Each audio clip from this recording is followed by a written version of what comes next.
ఆదాము అవ్వలను నిర్మాణం చేసిన తర్వాత వారికి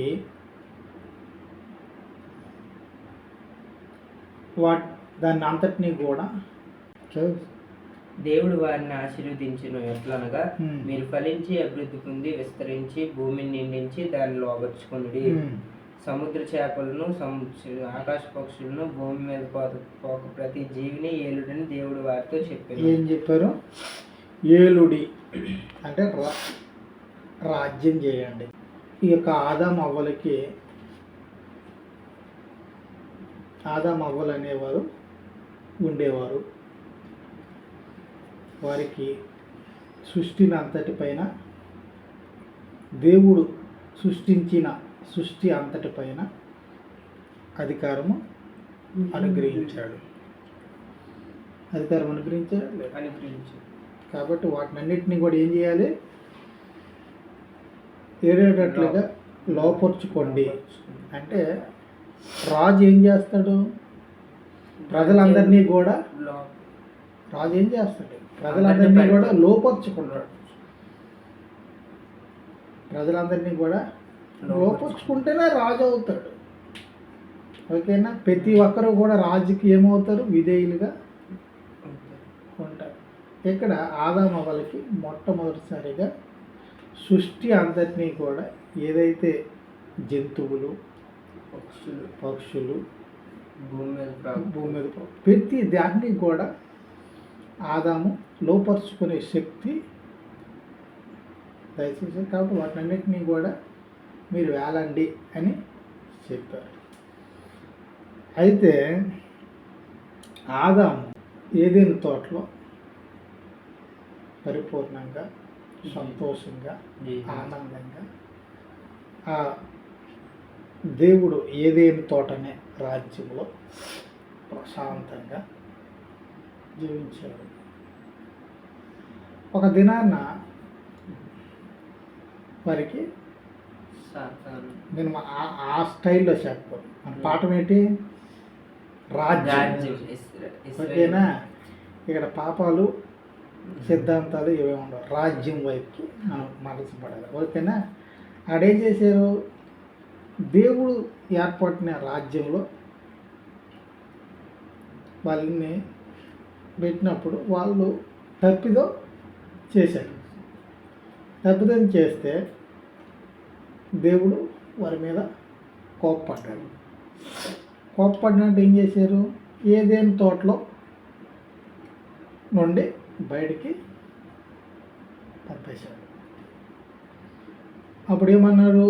పంపేసిన తర్వాత నువ్వు ఎక్కడైతే ఏ కష్టము చేయలేదు, ఏ శ్రమ చేయలేదు, తోటను కాయమని చెప్పాను,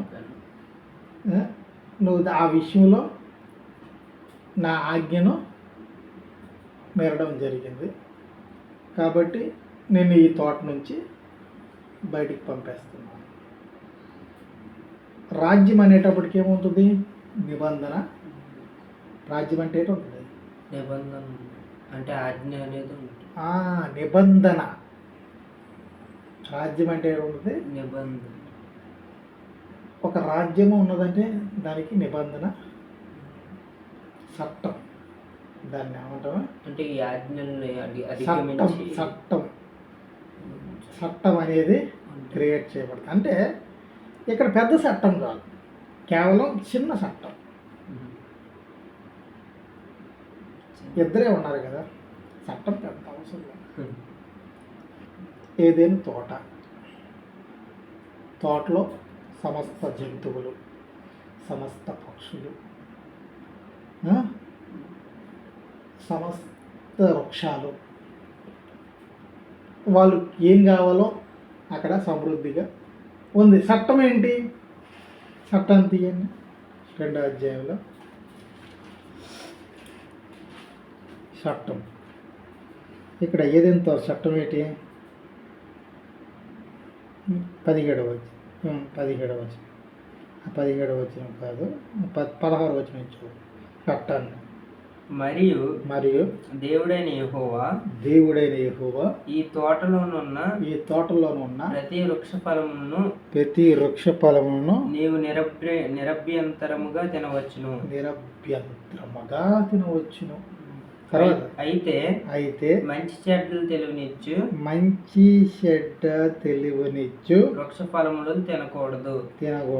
నీవు వాటిని తిని దినమున నిశ్చయముగా చచ్చెదవని నరునికి ఆజ్ఞాపించింది. ఓకే, చట్టం ఏంటి చిన్నది. ఓకే, ఇంకేం చట్టాలు ఏమి, ఒకే చట్టం. సమృద్ధిగా నేను ఏదైనా తోటను జరిపించడం జరిగింది, నీకు దానిపైన సర్వాధికారము అనుగ్రహించాను.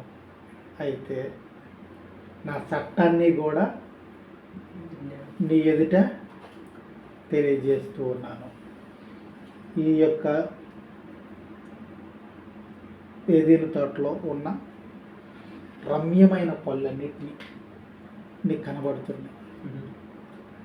ఏదైనా తినవచ్చు, నీకు ఏమీ అభ్యంతరము లేదు. అయితే దట్ ఈస్ కండిషన్ ఈజ్ ఎప్పుడు కండిషను అనేది నీకు ఒకటి ఉంది. అయితే ఈ యొక్క తోటకి మధ్య మంచి చెళ్ళు తెలివినిచ్చి వృక్ష ఫలములు అందులోనే ఇంకొక వృక్ష ఫలం ఉన్నది, జీవవృక్ష ఫలం కూడా అందులోనే. మంచి చెళ్ళు తెలివినిచ్చి వృక్ష ఫలం కూడా అందులో ఉన్నాయి. అయితే జీవవృక్ష ఫలం కండిషన్ చెప్పలేదు, కానీ ఫస్ట్ ఆఫ్ ఆల్ ఈ యొక్క మంచి చెళ్ళు తెలివినిచ్చి వృక్ష ఫలం గురించి కండిషన్ అనేది అప్లై చేశాను. వాటిని తినకూడదు. చట్టం ఏంటి? వాటిని తినకూడదు అంటే తినకూడదు. వాళ్ళు తిండి తినం ఏమవుతావు? చనిపోతావు. ఆ తిని తిన్నా చనిపోతావు. అంతే చెప్పారు కదా. వాళ్ళు తిన్నారా లేదా? ఇంకా దాని మీద వాళ్ళ పనులు. ఏదైతే చేయకూడదు చట్టాన్ని ఇంప్లిమెంటేషన్ చేసేటప్పుడు ప్రజలు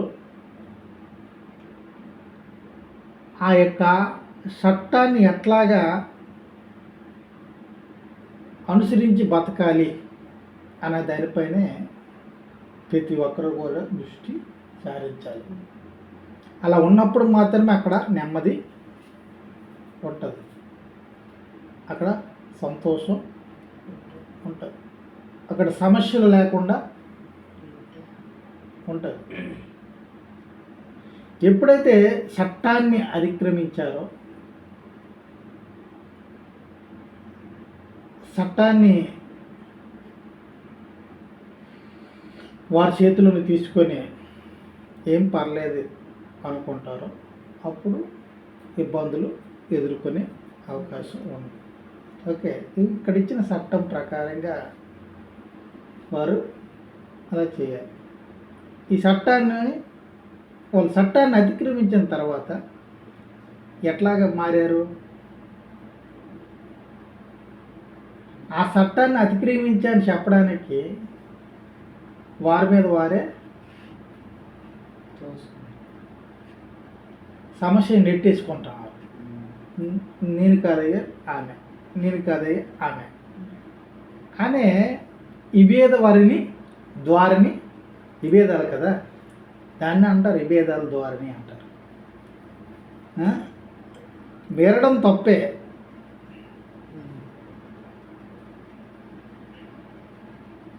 అవ్వ చట్టాన్ని మీరింది. ఆదం ఏమనాలి? దేవుడు చెప్పాడు కదా నువ్వు తినకూడదు అని చెప్పాలి. చట్టంలో గురించి అవగాహన చేసి నువ్వెందుకు నాకు ఇస్తున్నావు, నేను కూడా దేవునికి వ్యతిరేకంగా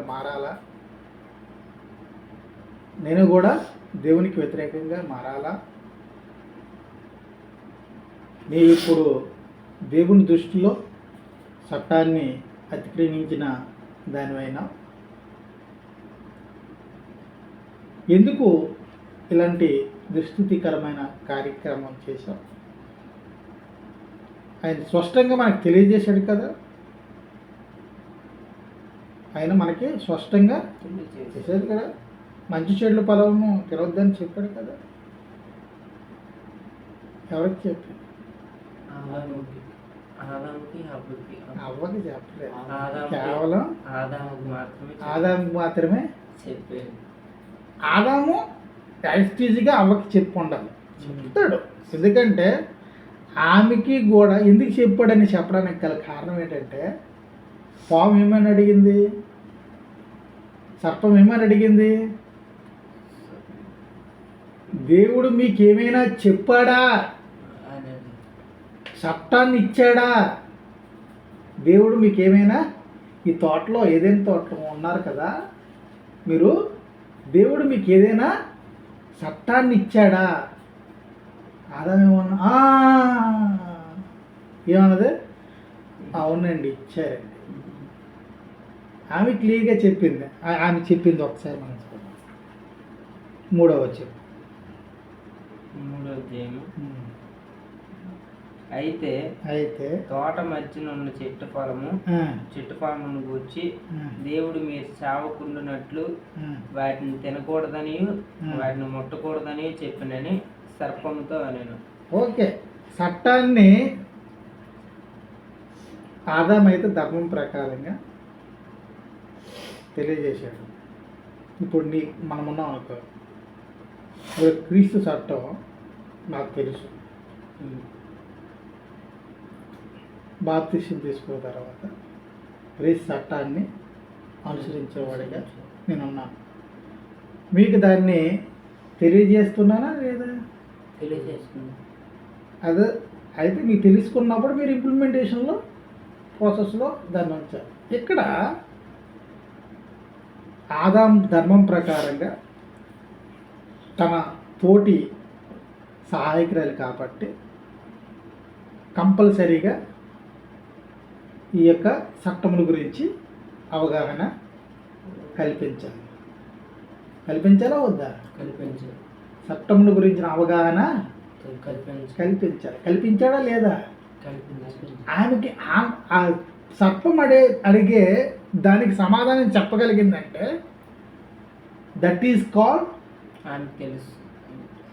ఆమెకి చట్టముల గురించిన అవగాహన పూర్తి స్థాయిలో ఆదాం కల్పించాడు కాబట్టే సమాధానం చెప్పగలిగింది. చట్టాన్ని అతిక్రమించేటట్లుగా సర్పము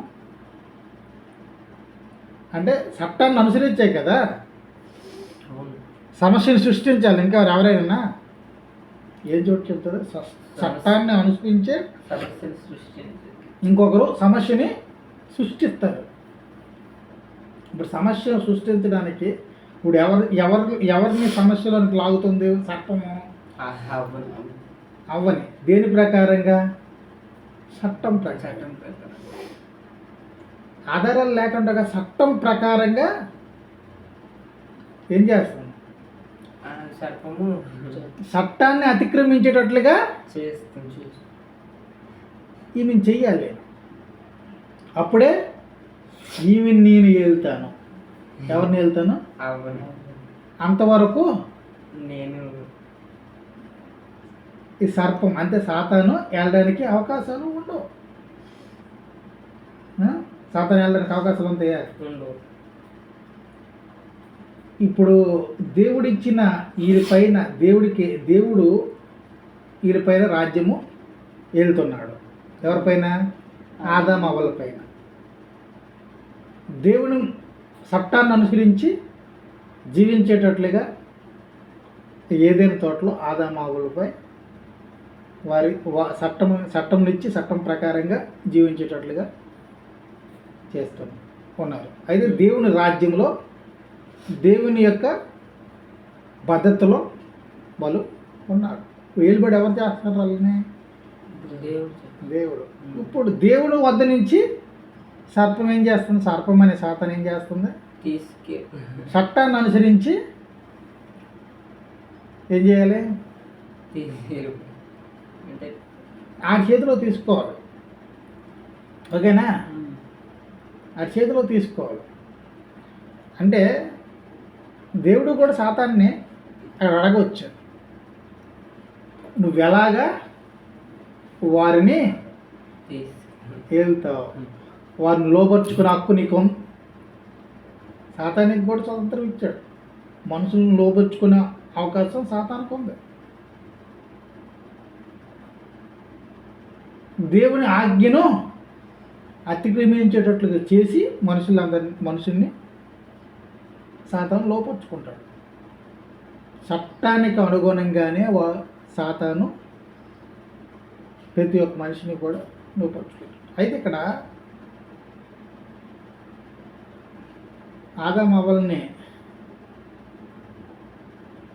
ఆదామవ్వలు దేవుని రాజ్యం నుంచి సాతానుడు తన యొక్క ప్లాన్ ప్రకారంగా దేవుని యొక్క ఆధీనంలో ఉన్నవాళ్ళు సాతాను యొక్క ఆధీనంలోనికి వెళ్ళిపోయారు. అయితే ఇంత బోధించిన ఆదాము అవ్వ తప్పు చేసింది, దేవుని యొక్క చట్టాన్ని వేరేది. ఇప్పుడు అవ్వ మీరినప్పుడు ఆదాం ఏమనాలి? అమ్మా నువ్వు తినకో, నువ్వు తినేసి నువ్వు వెళ్ళొచ్చు, నేను దేవున్నా ఇచ్చాడు, గౌరవంగా తినేసాడు, చట్టాన్ని మీరేసాడు, నింద ఆమె పైన వేసేయడానికి ఈయన క్రియేషన్ రాశాడు. నేను కాదు, మన జనం చేయను, నేను రాలేదు, నిద్ర నన్ను అలా చేశాను అంటే ఇక్కడ అంతే, ఇంకేం చేయలే. మానవ యొక్క తత్వము ఎట్లా ఒకలాగా చట్టాన్ని మీరడం, తర్వాత తప్పించుకునే మార్గం వెతుక్కోవడం. సరే, తప్పించుకునే మార్గం ఆదాం వెతికాడా లేదా? ఎలాంటి మార్గం వెతికాడు? అయ్యా, నువ్వు నాకు ఇచ్చిన ఈ స్త్రీయే నాకు ఆ పనులు ఇచ్చింది అనేసి, ఆదాము నాతో నుంటకు నీవు నాకు ఇచ్చిన ఈ స్త్రీయే ఈ వృక్షఫలములు కొన్ని నాకు ఇయ్యగా నేను తింటున్నాను. అప్పుడు దేవుడైన యెహోవా స్త్రీతో నీవు చేసినది ఏమిటని అడుగు. సర్పం నన్ను మోసపుచ్చినాడు, సర్పం నన్ను మోసపుచ్చినాడు. నేను తప్పు చేసిన నాకు కూడా అండు. ఇదే తత్వము యావత్ భూ ప్రపంచం మీద ఉన్న ప్రతి ఒక్క మనిషిలో ఉంటుంది. ఎక్కడ ఉంటుంది? యావత్ భూ ప్రపంచం మీద ఆనాడు మన పితరులు చేసిన ఈ యొక్క నింద మోపడ, ఒకరిని తప్పించుకునే విధానంలో ఇంకొకరి మీద ఆ యొక్క నింద అనేది వేయడం అనేది సర్వసాధారణమైన అంశం. అయితే ఇంకోటి ఏంటంటే, వాళ్ళు చట్టాన్ని ఎప్పుడైతే మీరారో భయం అనేది వాళ్ళు పుట్టింది. ఏం భయం పుట్టింది? నేను ఇంతవరకు దేవుని రాజ్యంలో ఉన్నాను కదా, దేవుని చట్ట ప్రకారంగా జీవించాను కదా, ఇప్పుడు చట్టాన్ని అతిక్రమించాను, దేవుడు నా మీద కోపపడతాడు, నా మీద కోపపడతాడు. ఈ స్థితిలో నన్ను దేవుడు చూస్తే నన్ను బతకనివ్వడు, దేవునికి ఈయన చంపాలంటే ఎంతసేపు. అయితే వీళ్ళు ఏం చేశారు? ఎప్పుడూ కూడా దేవుడు వారితో సావాసం చేస్తూ ఉండేవాడు అనేది మనకు క్లియర్గా కనబడుతుంది. ఎందుకంటే ఆయన వాళ్ళతో మాట్లాడుతూ సావాసం చేసేవాడు. అయితే ఎప్పుడైతే చట్టాన్ని అతిక్రమించారో వారి యొక్క మైండ్ సెట్ అనేది దేవుడు పిలవగానే వారు ఒకప్పుడు వచ్చేవారు. ఇప్పుడు చట్టాన్ని అతిక్రమించిన తర్వాత దేవుడి దగ్గరికి రాగలుగుతారా? ఏమైపోయారు? దాగుకోవడానికి దొంకలు చూసుకోండి. ఏం చూసుకున్నారు? దానికి దొంకలు అంతే. ఇప్పుడు ఎలా ఉంటుంది? మనం తప్పు చేస్తే దాన్ని తప్పించుకోవడానికి ఏం చేస్తాం? మార్గాలు సరళం చేసుకుంటాం. అట్లాగే ఏం చేశారు? వీడు దొంకలు చూసుకున్నాడు. ఒళ్ళు కప్పుకొని మనం కూడా ఒక్కొక్కసారి దుప్పటి కప్పుకొని అనేకమైన మార్గాలు అంటే దేవునికి వ్యతిరేకంగా జీవించేటప్పుడు మన యొక్క హృదయము అట్లాగే. ఇప్పుడు వీళ్ళ జీవితానికి చివర మలుపు దేవుడు ఏం చేశాడు? అయితే నువ్వు తప్పు చేసినావు, అయితే నువ్వు నా రాజ్యంలో ఉండలేవు. ఎక్కడ ఉండలేవు? నా రాజ్యంలో ఉండడానికి. ఇది నా రాజ్యం. ఈ రాజ్యంలో అతిక్రమణ చేసేవారికి చోట్లేదు. ఇది పరిశుద్ధమైన రాజ్యం. చట్టాన్ని అనుసరించి జీవించే విధానంలో ఉండే రాజ్యం. నువ్వు ఈ ఆజ్ఞపైనే సక్రమంగా నువ్వు పాటిస్తే దాని పక్కన ఉన్న జీవవృక్ష ఫలం కూడా హ్యాపీగా ఆనందంగా తినే అవకాశం నీకు కల్పించిందినేమో. అయితే ఇప్పుడు ఎందుకు తగిలేశారు అన్నదాన్ని చూస్తే ఇంకా నువ్వు ఇక్కడ ఉండకూడదు. ఎక్కడ ఉండకూడదు? నా రాజ్యంలో నీవు దీన్ని చేసినందున పశువులన్నింటిలోను జంతువులన్నింటిలోను నీవు శపించబడిన దానివై నీ కడుపులో బ్రాకుచు నీవు బ్రతుకు దినములన్నీ మన్ను తిందువు. అదొకే. అది దానికి శాపము, సర్పానికి శాతానికి. ఇక్కడ స్త్రీకి కూడా ఎంతవరకు రాజ్యంలో మీరు అవగాహన చేసుకోండి. దేవుడు ఒక నియమం పెట్టాడు. ఎవరికి పిల్లలు పుట్టాలి అనే విషయం క్లారిటీ ఇవ్వలే. ఇద్దరిలో ఎవరికి భారాన్ని ఈ యొక్క సంతానం కనే భారం, సంతానం ఎలా కనాలి ఏం చెప్పారు? వీళ్ళ వాగ్దానం ఏంటి? వీళ్ళ వాగ్దానము ఆయన స్త్రీతో వీళ్ళు వాగ్దానము 26వ వచనం 1వ అధ్యాయం 26. అంటే వాళ్ళు సృష్టిని దేవుడు నింపాలి. మన పోలిక చెప్పున సృష్టిని నింపాలి అంటే మనుషులను ఉత్పత్తి చేయాలి. చేయలే వద్దా? వాళ్ళిద్దరే మనుషులు. కానీ దేవుడు ప్రణాళిక ఏంటి? వారి ద్వారా మనుషులని ఉత్పత్తి చేయాలి. ఎవరి ద్వారా? అది చెప్పలేదు దేవుడు. మీ ద్వారా ఉత్పత్తి చేస్తాను, ఓకేనా? మీరు ఈ భూమిని మనుషులతో నింపండి అని చెప్పాడు. కానీ ఎట్లా అనేది చెప్పలే. ఇది ఇప్పుడు దేవుడు చట్టాన్ని మీరినప్పుడు వారు శారీరకంగా చంపే అధికారము దేవుడికి ఉందా లేదా? ఉంది. ఎందుకు చంపలే? అంటే అధికారం ఉంది. ఇంకా చట్టాన్ని మీరినప్పుడు చచ్చిపోవాలి. అంటే సావు అయితే 2 రకాలు ఇక్కడ ఉంటాయి. ఒకటి ఆత్మీయ రకమైన సావు, శరీర రకమైన సావు. 2 సావుల్లో 2 మరణాల్లో ఒక మరణము దేవుని యొక్క చట్టాన్ని మీరటం ద్వారా ఆత్మపరమైన దేవునితో ఉన్న సహవాసాన్ని కోల్పోయారు.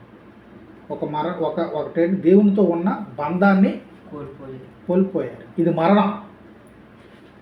శారీరకంగా అయితే బతికి ఉన్నారు. ఈయన శారీరకంగా చంపే అధికారము దేవుడికి ఉందా లేదా? ఉంది. అయినా చంపలేదు. శారీరకంగా ఉంది కానీ చంపలేదు. చంపలేదు. ఎందుకు చంపలేదు? దేవుడు మాట ఇచ్చేశాడు. దేవుడు వాగ్దానం ఏంటి? వాగ్దానాన్ని రాసుకోండి. ఆ వాగ్దానం బేస్ చేసుకొని ఇప్పుడు దాకా నడుస్తుంది జీవితం. అయినా ఆయన వస్తాడు అని. వాగ్దానం ఏంటి? సృష్టిని నింపండి, మనుషులతో నింపండి. అదే వాగ్దానం. అది వాగ్దానం ఏంటి? ఆదాము అవ్వలకి ఇచ్చిన వాగ్దానం ఏంటి? మీరు భూమిని నిండి మీరు ఫలించి అభివృద్ధి చెందండి. గుడ్. అదే మీరు ఫలించి అభివృద్ధి చెందండి. మీరు ఫలించి అభివృద్ధి చెందండి, భూమిని నింపండి, దాన్ని లోపరుచుకోండి. ఓకే. అదే మీరు చేయవలసిన పని ఏంటి? మీరు ఫలించి అభివృద్ధి పొంది విస్తరించి భూమిని నిండించి దాన్ని లోపరుచుకోండి. వాళ్ళకి ఇచ్చిన మాట వాళ్ళ చేత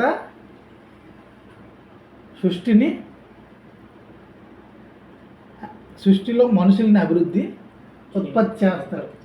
అభివృద్ధి ఎలా జరుగుతుంది? వాళ్ళు ప్రొడక్షన్ ఉంటాయి కదా. ఉత్పత్తి ఉంటేనే ప్రొడక్షన్ ఉంటే ఆటోమేటిక్గా ఈ భూమి అంతా కూడా నింపబడుతుంది. ఇదే వాగ్దానాన్ని బేస్ చేసుకొని ఇప్పటి వరకు జీవనం కొనసాగుతూనే. అయితే శరీరపరంగా దేవుడి దాన్ని అంటే దేవుని యొక్క సావాసం నుండి వారిని, ఎందుకంటే పరిశుద్ధత లేకపోతే దేవుడు వారితో ఉండడు. ఏంటి పరిశుద్ధత? ఏంటంటే చట్టాన్ని అనుసరించి నడుచుకోవడమే పరిశుద్ధత. ఏమంటారా? దేవుని చట్టాలను అనుసరించి నడుచుకోవడమే పరిశుద్ధత. నేను చెప్పింది చేయడమే పరిశుద్ధత. పరిశుద్ధ అంటే ఏంటి? శుభ్రంగా క్లీన్ చేయడమా? క్లీన్ చేయడం కాదు. పరిశుద్ధత అంటే పరిశుద్ధత లేని దగ్గర దేవుడు ఉండడు. దేవుడు పరిశుద్ధత అంటే ఏంటి? చట్టాన్ని అనుసరించి నడవడం. దేవుని చెప్పింది యాజిటీజ్గా చేయడం. మీరు అది చేయలే. దేవుని చట్టాన్ని దుర్వినియోగం చేశారు. అయితే వాళ్ళతో సంబంధాన్ని తెంపుకున్నాడా లేదా దేవుడు? ఇంకా ఈ యొక్క తోటలో నువ్వు ఉండడానికి రాంగ్. ఇప్పుడు తల్లిదండ్రుల దగ్గర నువ్వేదైనా తప్పు చేస్తే నువ్వేమంతా, వాళ్ళు ఏమంటారు? నువ్వు నా ఇంట్లో ఉండడానికి వెళ్ళదు. మీ నాన్న అంటాడు, ఇక్కడి నుంచి వెళ్ళిపో, నువ్వు ఇక్కడి నుంచి వెళ్ళిపోతేనే నేను ఉంటా ఇక్కడ అంతే. ఆవిడేమంతా, నువ్వు తిరగబడతావు. దేవుడు ఏం చేస్తాడు? మీ నాన్న ఏం చేస్తా తోచేస్తాడు. ఇక నా ఇంట్లో ఉండడానికి నీకు ఏదో మీ ఇద్దరి మీద ఒక చట్టం ఉంది. ఆ చట్టాన్ని మీరే కాబట్టి ఇక్కడ దేవునికి ఈ యొక్క ఆదాముకి అవ్వకి మధ్య ఒక చట్టం ఉంది. ఆ చట్టాన్ని మీరడం జరిగింది. అయితే దేవుడు బంధాన్ని ఏం చేశాడు? బంధాన్ని తెంచేసాడు. బంధాన్ని తెంచారు లేదా? అయితే ఆత్మ సంబంధమైన బంధం ఎవరికి లేదు. శరీర సంబంధమైన దేవుని వాగ్దానాన్ని నెరవేర్చాలి కాబట్టి, ఆయన మాటను నెరవేర్చుకోవాలి కాబట్టి వీళ్ళని శారీరకంగా ఇంకా బతికించారు. అయితే ఈ చట్టంలో ఎవరి ద్వారా ప్రొడక్షన్ రావాలి అన్నది చెప్పలే. ఎవరు తప్పు ఈ చట్టాన్ని మీరుతారు మొట్టమొదటిగా వారికే దీన్ని అంటిద్దాం. అయితే ఎవరైతే నిజంగా పురుషులలో దేవుని యొక్క ఉత్పత్తి బీజాన్ని పెట్టాడు. మనుషుల ఉత్పత్తి బీజం ఎక్కడ ఉంటుంది? పురుషునిలో ఉంటుంది ఉత్పత్తి బీజం. అంటే ఒక మనిషి ఈ భూమి మీదకి రావాలంటే పురుషునిలో ఆ ఉత్పత్తి బీజం ఉంటుంది. అంటే ఏటివి? ఎక్స్ కణాలు, వై కణాలు. ఒకేసారి 2 ఎక్స్ కణాలను విడుదల చేస్తే అవేమవుతాడు? స్త్రీ అవుతుంది. అదే ఎక్స్ కణం వై కణాన్ని విడుదల చేస్తే పురుషుడు అవుతాడు. ఓకేనా? ఈ 2 ఉత్పత్తి కణాలు అనేవి ఎవరిలో ఉన్నాయి? ఆదాములో పురుషుని యొక్క ఉత్పత్తి కణాలు, అంటే పురుషులు కాదు, మనుషుల యొక్క ఉత్పత్తి కణాలు ఆదాములో దేవుడు పెట్టాడు.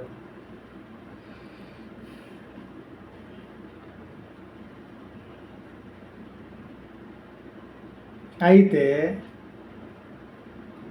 ఆదాము డైరెక్టర్గా ప్రొడ్యూస్ చేసి బయట తీసుకొచ్చేవచ్చు కదా. ఓకేనా? అర్థమవుతుందా? ఆదాము డైరెక్టర్గా గర్భం ధరించి ఒక్కొక్క తీసుకుని వచ్చు కదా. అయితే ఇక్కడే చట్టంతో లింకప్ చేశాడు దేవుడు. ఎవరైతే చట్టాన్ని మొట్టమొదటిగా మీరుతారో వాళ్ళు ఈ 9 నెలల ప్రణాళికను బాధ్యులు. ఈ 9 నెలల ప్రణాళికకి బాధ్యులు. ఒక మనిషి ఈ భూమి మీదకి రావాలంటే 9 నెలలు స్త్రీ గర్భంలో బందీ అయి ఉండాలి. ఉండాలా వద్దా?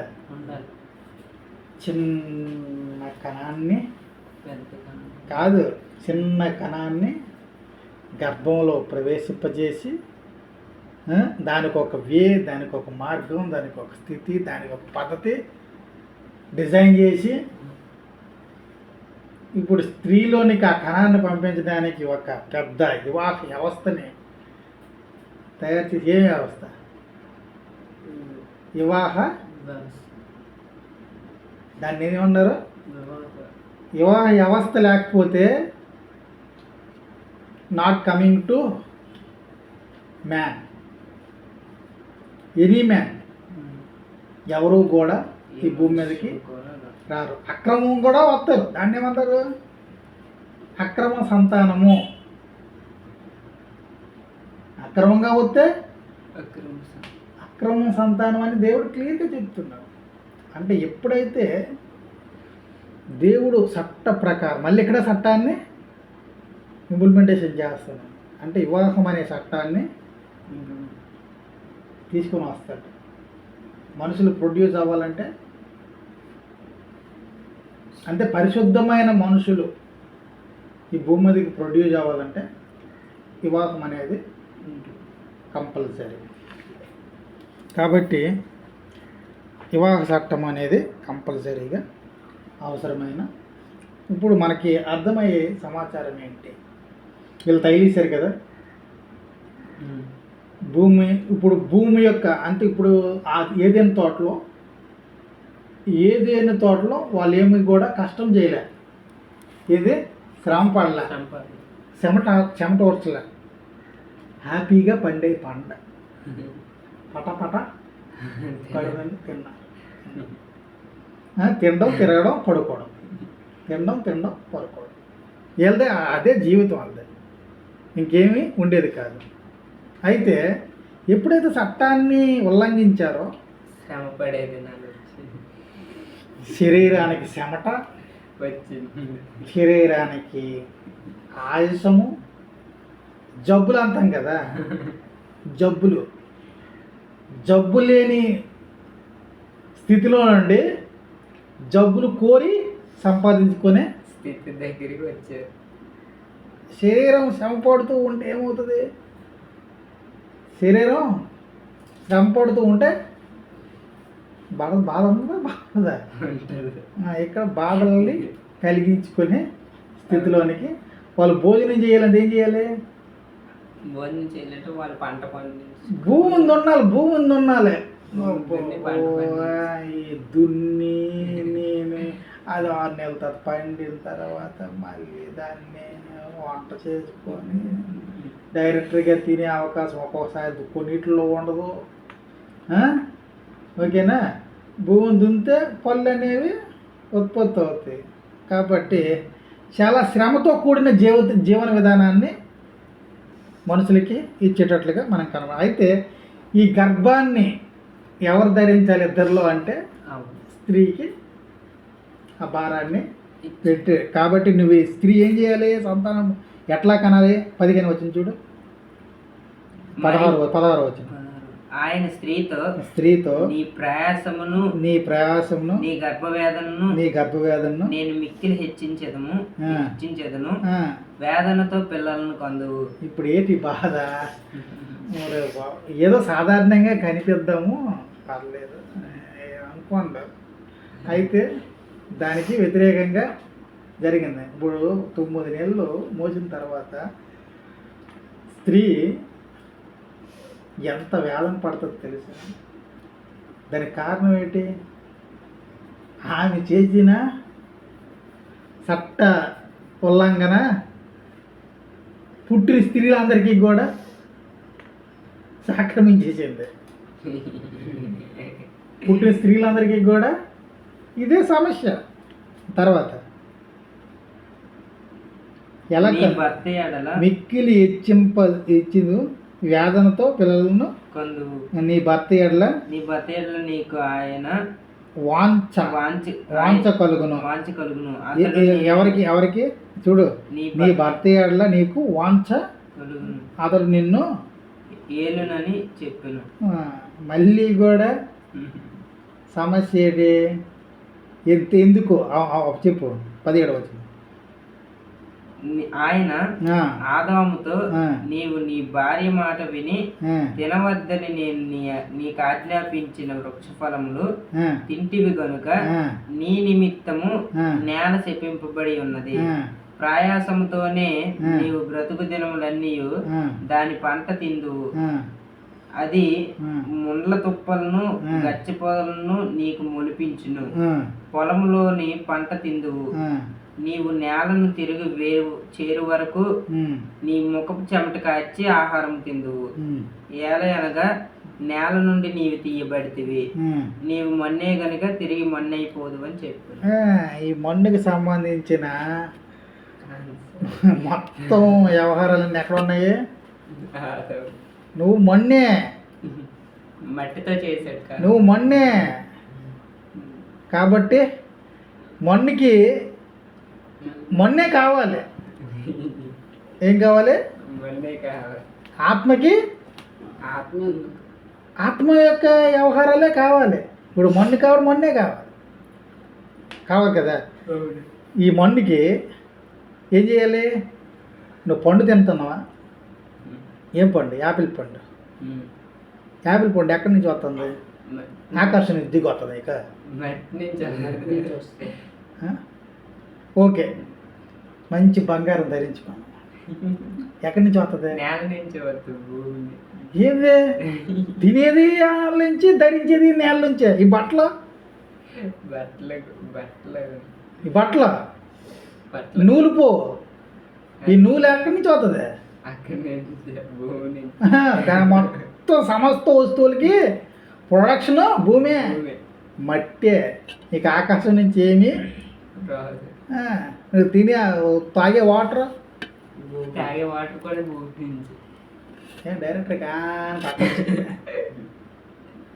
ఒకవేళ నీకు వర్షం పడింది, ఆ వర్షం ఎక్కడి నుంచి పైకి వెళ్ళింది?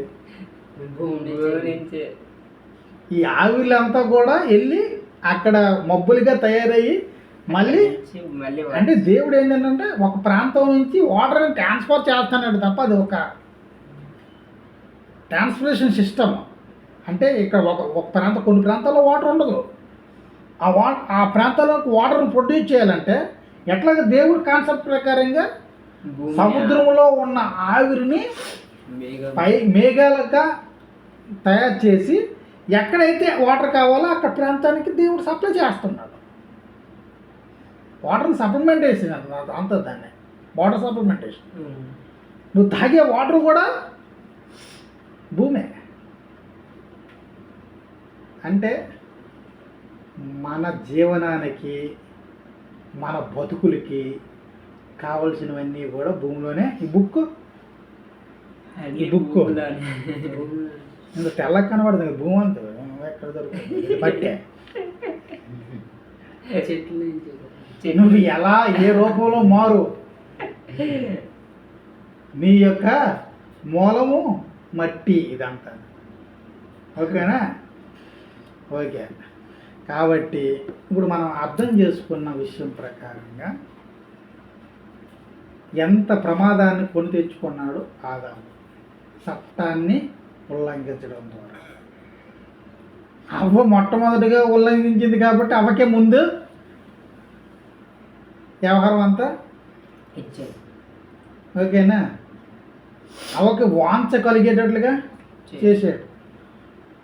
భర్త ఆదాము ఆమెతో ఆ వాంఛను తీర్చడానికి అవకాశం కదా. దానివల్ల ఏమొచ్చింది? ప్రయాస. ఈ యొక్క ఆదాంలో ఉన్న ప్రొడక్షన్ కణాలు స్త్రీలోనికి వచ్చాయి. ఏ కణాలు? ప్రొడక్షన్ కణాలు. అంటే మనిషి ప్రొడక్షన్ ఉత్పత్తి కణాలు స్త్రీలోనికి వచ్చాయి. స్త్రీలో ఆ కణము దినదినము కూడా అభివృద్ధిని దానికి ఒక కాల పరిమితిని ఏర్పాటు చేయాలి. కాల పరిమితి ఎంత? ఒక మనిషి భూమి మీదకి రావాలంటే సుమారు 9 నెలలు 90 రోజులు గర్భంలో ప్రతి ఒక్క మనిషి కూడా తల్లి గర్భంలో ఉండాలి. తల్లి గర్భంలో లేని మనిషి అనేవాడు ఈ భూమి మీద ఎక్కడ కూడా లేదు. సృష్టిని నిర్మించే సృష్టికర్త కూడా తల్లి గర్భంలోనే. సృష్టికర్త ఆదాంలో కణం కాదు కానీ తల్లి నుండే బయటకు వచ్చాడు. అది ఆదాం కణం కాదు, అయినా తల్లి నుండే బయటకు వచ్చేటట్లుగా రూపుదిద్దుంది. కాబట్టి ప్రతి మనిషి కూడా ఈ భూమి మీద ఉన్న ప్రతి మనిషి కూడా మనిషి నుండే మనిషి బయటికి వస్తున్నాడు. కాబట్టి ప్రతి మనిషి కూడా శ్రమసూర్చి తన కష్టార్జితంతో ఎంతో ప్రయాసంతో తింటున్నాడు. ఇంట్లో కూడా ఇప్పుడు అంతే కదా, ప్రయాసం. ఎంత ప్రయాసం పడతానో తెలుసా? ఈ కడుపును నింపడానికి, నింపుకోవడానికి, నింపించడానికి ఎంతో ప్రయాసము పడవలసి వస్తుంది. ప్రతి క్షణము కూడా యాతన, ప్రతి క్షణము కూడా సమస్యల్లో చిక్కుకోవడం. ఇది భయంకరంగా ఉంది కదా. భయంకరంగా దేవుని చట్టాన్ని మీరితే దేవుని రాజ్యంలో మనకి అవకాశము ఉండదు. కాబట్టి ఇప్పుడు మనము దేవుని రాజ్యం అంటే ఒక కాన్సెప్ట్ నేను చెప్తాను. అంటే మనం ఏం తీసుకున్నాం? మళ్ళీ ఇశ్రాయేలుకు దేవుని రాజ్యము ఇచ్చేదవా అంటే కొద్దిగా చట్టాల గురించి అవగాహన చేయడానికి మీకు ఇది థియరీ చెప్పడం జరుగుతుంది.